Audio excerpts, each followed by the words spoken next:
Man, this quarantine's just really got me, thinking about what I can do around the house. Maybe I should like fix some game consoles or something. Maybe I should start with my Xbox 360 HD DVD player.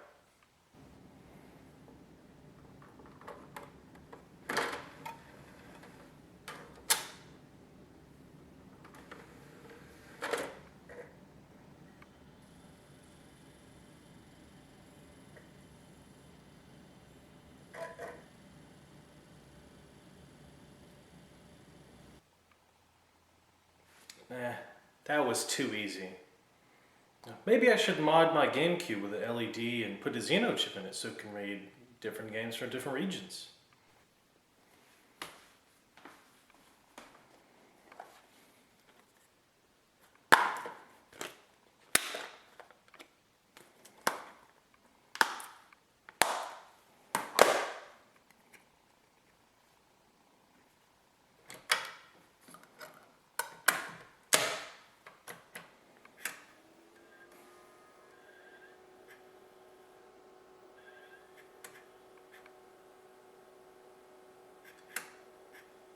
Okay, that was way too difficult. I don't want to try and do that again. It was torturous. Maybe I should try and do something in the middle and try and fix something like a Super Nintendo Power Supply. A little disclaimer here. This is what I really want to talk about today. I've searched YouTube, I've searched Google all over the place, trying to find any sort of tutorial on how to fix your Super Nintendo Power Supply, and I found nothing, like not anything at all.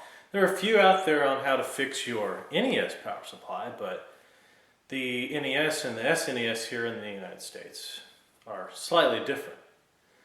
The adapters are kind of different. So what I'm going to show to you today is how I fix mine and the process involved in all of that and what you need to fix it. So I'm going to go through real quick all the components you need to fix your power supply. If this is the method that's wrong with yours. Right here I've got my faulty Super Nintendo Power Supply. What's wrong with it is the cable, and I'll show you why that is here in a minute. Next I've got my Fluke multimeter. I've got a Fluke 17B Plus multimeter. Ultimately what you're going to be using this for is continuity. So if you have a continuity setting, then that's all you really need. I just really like my Fluke multimeter. You're going to need a security style bit to get down into and unscrew the power supply. These can be really painful to get out, so I suggest getting I've got this DeWalt security bit set, and it's just one that includes with it. It's got multiple different, I'm trying to show you this one-handed. It's got a plethora of security bits, so I just nabbed one from there that fit the best. Needle nose pliers, a little pair of snips, possibly some tacky glue, or if you've got it super glue, mine's dry, so I had to resort to this tacky glue. Inside, some of the pegs can break where the screw goes, mounts into the plastic, so you may need to repair that using that. You need a soldering iron. What I've got here is I've got a Hakko FX 888D. That's just my preferred method. You're going to need one cable tie, just a 5 to 6 inch length cable tie right there. That's all you need. And your replacement cable. Now here's the thing, I'm using the Adaptaplug method, which means that this cable right here has an Adaptaplug that'll fit on the end of it. So I just got the cable with the loose leads. There's the part number right there. I got these from console5.com. And then I've got the 2-pin Adaptaplug header that'll plug into the back of the Super Nintendo. This is a Type R plug, and I'll show you what that looks like on the back of the Super Nintendo here. So I'm going to show you real quick here what this plug looks like back on the end of the Super Nintendo. So you've got, I'm set the cable right there. So you've got this little lead that looks like this, and so it should be the Type R on one end and then 2 connections on the other end. So what this is going to look like, I'll plug this in back here. It's going to look like this on the back. It just kind of sits and rotates at right angles in, so that could be to your advantage, or you can twist it to the side there. But what this looks like on the end of the cable is the end of the cable has got these two plugs right here. And then you match the positive end to this and you can stick it in. So technically this will take any sort of lead, but I didn't find any type of cable that just had this type R already built into it. And the reason why I chose this is because you're going to want the two free leads on the end with this. And so I felt like the adapter was just, I guess, better for it. So I'm going to be showing you how to install this, replace this, and then get your Super Nintendo Power Supply working. Sometimes what's wrong with these Super Nintendo Power Supplies is that the cable gets so worn out from being bent over the years of use that the wires inside the cable here, for example, they start to fray and quite frankly they just lose connection. And so what I'm going to do is take this guy off here and show you that this cable isn't working. I think that's what the problem with this is, because you can hear that rattle in there. I think what I got is I'm going to have to use this tacky glue and then glue the peg, one of these, I think, I don't know which side, I think it's, yeah, this side, the peg is kind of broken off on it, and this is the only one that's holding it in place. So what I have to do is glue that guy back in and then check the cable. Because I'm fairly certain that these transformers here, the transformers on these never die. If the transformer on your power supply breaks, then it's almost not worth replacing. But I'm going to open this guy up and show you guys how to do that here in a second. Right, so what we got here is we've got to take our security bit screwdriver. We've got to unscrew the two screws on either side.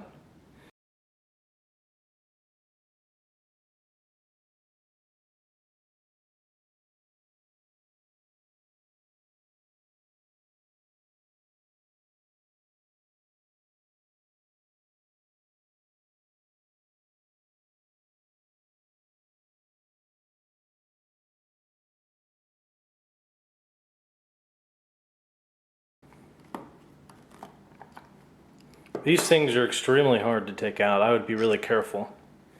If you want to know what the head looks like, this is what the head looks like off to the side. It's kind of flat in the middle and then rounded out on the edges. So if I grab the bit out of my screwdriver, this is how the screw fits onto the bit right here, as this kind of goes around, and it's a little loose because this bit isn't perfect, but you're going to want to use this style of bit to get these out. And I think I can just lift this off. Yep. So the faceplate comes out and the screw, this screw will come out. I think the post is somewhere in here. I'll take this out. Yep, so I've got to fix this guy before I screw it back in, if I can even fix it. The screw, I think it may have even stripped, if you can see that on camera. Yeah, I'll try and fix this if I can, but we've got to the part that we really need to fix is the electronics. So here's what I'm going to do. I'm going to flip this over, and then, well, actually what we really need to do first is plug this into an extension cord and see if we get 120 volts. So I'm going to go do that right now. So I've got the top of the power supply right here, and you can see down there the little peg is removed. It's sitting right here. What I'm going to do is I'm going to apply a little bit of this tacky glue that I've got, since I don't have any super glue. I'm going to apply it to the bottom of this peg right here and then stuck it on there, and then let that dry while the rest of this repair is going on.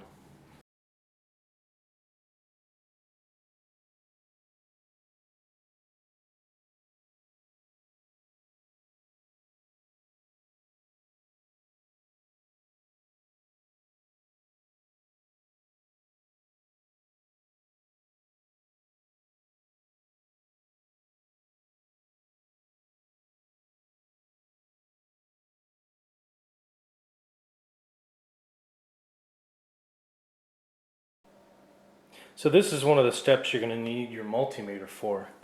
So this also is one of the steps that is quite fairly dangerous, and so I would caution you to be really careful once you hit this stage.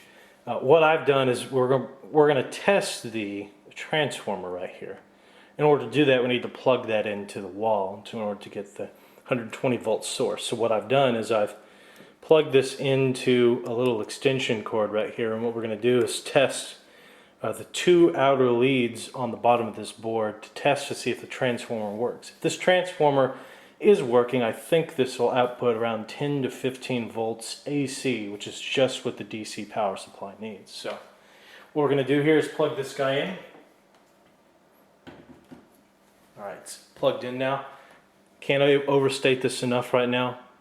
Proceed with caution and make sure you're really careful about this part, not to touch anything. So I've got my two leads right here. This guy is getting about 10.25 volts AC, which is about what we want. So we know that the transformer is good. We can unplug this guy from the wall and go on to our next test. Alright, so what we've got right here is we're going to next test the continuity for the cable. Before we go desoldering anything on this board, we want to make sure that our cable is okay first, so that we can get power to and from the end of the cable. So what we've got right here is, I'm going to flip this around so you guys can see it. You may not be able to see it well, but this guy right here, this side of this cable is the plus side, the one with this orange looking heat shrink around it, and then this side right here is the negative. So that means if you flip this over, these pads right here are going to be our negative, and then these pads over here are going to be our positive. So let's go ahead and test that out real quick. Just set this down in a place it won't move, like this. What we're going to do is we're going to take the end of our cable and we're going to set our multimeter to continuity mode, and hopefully we get a long continuity stream like that and check our cable in the process. So first what we're going to do is we're going to check the negative end. The negative side of this cable is inside with the pin. So what we're going to do is we're going to, in one hand, hold the cable and the one side of your multimeter like this, and then test it against the negative end of your power supply. So we know the negative end is good. So what we're going to do next is flip this over and test the positive side, which is the outer side. You can just hold it together like that. And then we're going to test it against the positive end. Alright, we don't get anything there, so there's no continuity there. And there's no short to ground, which means there's no connection from this positive end to back here the power supply. So we know there's something wrong with this cable. So let's replace the cable and let's make sure that's the problem. So I wasn't able to get this on camera because when you solder, it's really nice to be sitting down and having, also you kind of need 6 arms whenever you solder. So I removed this cable, took the 2 leads off, and so those are the 2 holes that are left right there when you desolder this. And so something else that you may need, and your mileage may vary, but I've got a little bit of lead-free solder right here. I'm going to have to put a little bit of this back on the power supply here because I won't have enough lead solder to cover all this up. So I'm going to use a little bit of lead-free solder whenever I put the new cable on. One thing that you're going to need to be aware of when you replace this cable is that you're going to want to take this grommet off right here. What this grommet does is, I'll get the top and bottom parts of this casing. This grommet sits in this groove right here like this, and then you put the top part of this case back on it like this, and that is what keeps your cable from moving all over the place. It's a cable protector of sorts. Fortunately, you're going to have to spend some time removing this from this cable. And this is where your needle nose pliers and maybe some good old WD-40 spraying it down in there will help get this grommet off without you damaging it. So That's what I would suggest you do. You don't have to use the grommet. In fact, that's kind of sort of what the cable tie is for. I'll show you later on what I mean by using the cable tie, but removing this grommet from this first cable and then putting it on the new cable would be the preferred way to go from here on out. So I finally got the grommet off here. It took me a very long time, and you probably can't see it on the camera, but it's pretty gnarled and chewed up from my pliers trying to get it off the existing cable. You're going to spend a lot of time trying to get that off, but what I want to do now is I kind of want to position this in a place to where the cable is not going to move on the inside of the power supply. So you probably want to get a good 3 to 4 to 5 inches on your existing cable right here and kind of bend it a little like this, leaving yourself enough room to solder on your pads, but get a little bit right here, bend right here so you can get your cable tie, and then you can put your cable tie around it like so. You get it somewhat tight like this, so you give yourself a little bit of play like that. Take your snips, cut off the end, and you got yourself a nice little, I guess you could say, stopper. So this will slide out like this, but you can't slide up. So now we're going to solder this back onto the power supply. So as you can see right here, I've reattached the cable, resoldered it on. The positive side and the minus side have nice connection points right here. Aren't any missing joints there. And you flip it over and everything is snugly in place there. So we're just going to fit this back in and make sure that the continuity is good before we screw it back together. So again, I've got my power supply hooked up. It's plugged into the wall via this extension cable right down here. Got my multimeter set into DC voltage. We're going to take this tip, measure the voltage that's coming out of this guy. So we've got around 13.8 volts DC. And the power rating, if you want to look here in the glare of the light real quick, the power rating for this guy is around 10 volts at 850 milliamps. So looks like we're doing pretty good there. And here we are. Here is the power supply fully reassembled. Got the 2 screws in there. Sits in there nice. The post, finally fixed the post. It's not really moving that much. Grommet's in place. Cable's not moving. And we've got our plug here on the end. Nice. Let's test it out. Alright, so we've got this guy plugged in. Let's do the final test.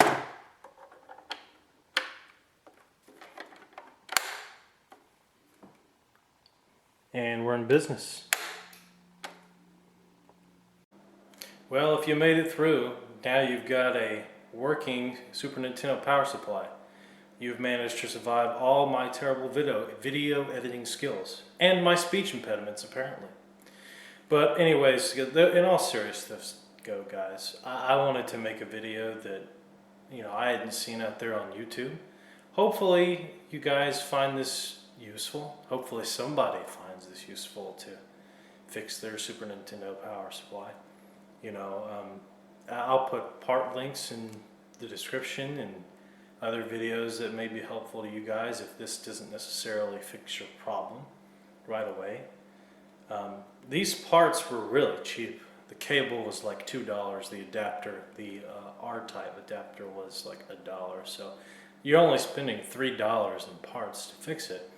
And if truth be told, the unscrewing and the desoldering and soldering on the new cable really only takes about maybe 5 to 10 minutes of your time. It's this stupid grommet right here that you take off the old cable to put on the new cable that takes the longest time. It took me hours to get the stupid thing off. But again, go figure. I'm just a noob who put up a video. So if you guys got comments, leave them. If there is another way you think's better than the way I did, I'd love to hear about it, because I'm just an engineer who cobbled something together to fix it. And it's not conventional, because you can unplug this and whatever, but as long as you know what you're doing, you should be relatively fine. And I hope the Adaptaplug method works for you. Thanks, and see you guys in the next video.